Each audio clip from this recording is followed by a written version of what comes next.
It was last year and I became aware of the problem. I didn't have a good eyesight. Sure, I was aware of this problem the year before that, when I had to go through a medical exam for my summer job. The doc told me that my eyesight was fine for a day-to-day basis, but let's say if I wanted to drive a car, I would have to get a prescription glasses.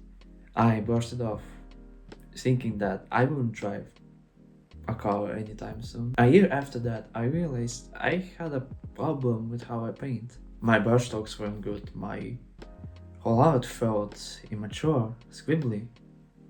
Then it all connected. I didn't have a good eyesight. I can't make good art without good vision. But it was just a theory. I had never worn glasses before, but I became ignited and I couldn't stop thinking about it. And 2 weeks later, I got my new pair of blue light blocking prescription glasses. My art started getting better. My theory was correct. As a side note, I spent over an hour trying to find a perfect frame for my head shape. But anyway, one seed of theory generated thousands of thoughts. A theory that has been formed thanks to the power of observation. We often overlook this, but without the skills of observation, we are unable to interpret the world around us. That includes people, objects, and even yourself. For us artists, having great observation skills is vital to our art journey. So what art can teach us about observation? What is observation? Observation can be defined as keen-looking and conscious action. You actively try to dissect and discern the object of observation. What makes it tick? What's it made of? How would it be used in various situations? Your ability to interpret is directly related to how you can observe something. If you are observant, you have an advantage of having more knowledge at your disposal. With that advantage, you can better guide your actions. The ability to observe does not only come from your eyes, but also from your other sensory organs as well. It is rare when someone is full of intent in their day-to-day life when it comes to observation. After all, observation is a mentally intensive task. An average human can only process about 7 pieces of information in their conscious mind at any given moment. In other words, we are easily overwhelmed. But even so, most people don't bother look at things with intent at all. They don't bother questioning whatever it is in front of them. They miss important context or miss things that are not visible to the naked eye. Conscious observation is crucial to our development. Conscious observation comes from your curiosity. When you were a kid, you were observing things intently because you were naturally curious about the world and how it works. You were an artist. The world was your palette, and your mind was your canvas. Today, it's more important than ever to be observant of what goes around you, and especially inside of you. And because if you don't, it will cost you. And this brings us to the topic of mindfulness. Observation is a key aspect of mindfulness. It requires us to be in the present moment and engaged with our surroundings. When we create art, we are forced to be in the present moment. We need to observe and interpret our subject matter and use our senses to guide our brushstrokes. Otherwise, anything that you will do will be a big mess. Unless that is your intention. Being engaged in the present moment can be a powerful tool for art and mindfulness alike. Art teaches us to be in the present moment. It encourages us to slow down, take a step back, and come back with a renewed sense of curiosity and wonder. Being mindful not only improves your art, but your well-being in general. It helps us to reduce stress, increase our focus and concentration, and make better decisions. So, next time you're creating art, take a moment to observe your surroundings and be mindful of your actions. Be present in the current moment, but most of all, let go of any distractions and worries. Trust me, you will feel the difference. How else observation can help us? If you are an avid fan of from software games like me. You are well aware of the numerous obstacles that are the bosses.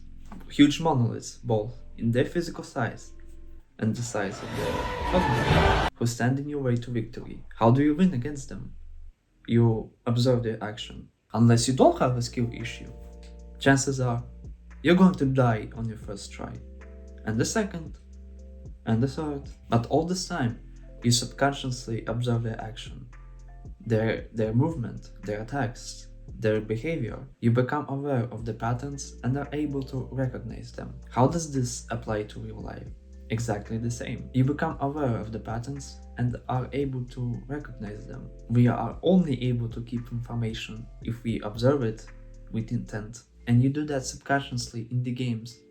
Because if you don't win. Someone who works for 12 hours a day, 7 days a week with no breaks might not notice their declining physical health. Someone who has mental health problems might not notice the intrusive thoughts that dwell in their mind all the time. Becoming aware is the second step towards solving something. Artists observe everything.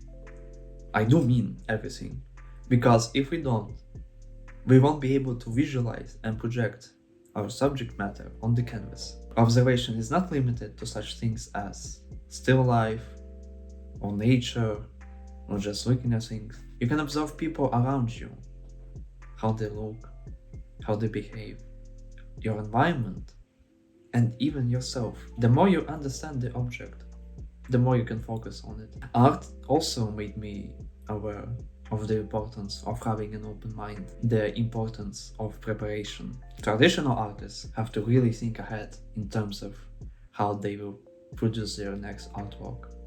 Preparing the tools, preparing the references, even preparing the environment. Digital artists are affected to a lesser extent, but still, we still need to find references, we still need to prepare our tools, our environments, our mindset. No one will say no to a prep time. I didn't become aware of how important it is until I started observing myself. The more you understand what you are doing, the more you can refine and focus your intentions. Your alignment of the projects you create with those intentions will follow suit. If you weren't aware, your mind actually dictates how you observe something. The raw information from the world goes into your head and is further molded by your biases, your education, and your beliefs. That's how a worldview is formed. Thoughts play an important role of creating our way of living and approach to life. Becoming aware of your thoughts, therefore your worldview, can help you mold yourself into a person you want to become. That's how you take conscious action. Later, at some point in time, one seed of conscious action is going to generate thousands of thoughts. And these thoughts are slowly coming out in terms of our actions. Actions in repetitive manner become habits, and habits in turn become our behavior. And finally, we are known for our everyday behavior, which is also known as having a personality. Your desire to beat the obstacle generated thousands of ideas on how to beat it. Actions follow your thoughts. Now that you become aware of the observation and how it affects your day-to-day life, how do you become more observant? You do that by asking questions. Let's take a mug, for example. Try looking at it more closely. What's it made of? What color does it have? Is it warm or cold to the touch? You can go as deep as you like. Where it was made? Who or what made it? What about the molecules you can't see with your naked eye? It is the same with every object. Have you ever paid attention how shadows interact with light? Or how beautiful is the formation of the clouds in the crystal blue sky, or rustling of the leaves?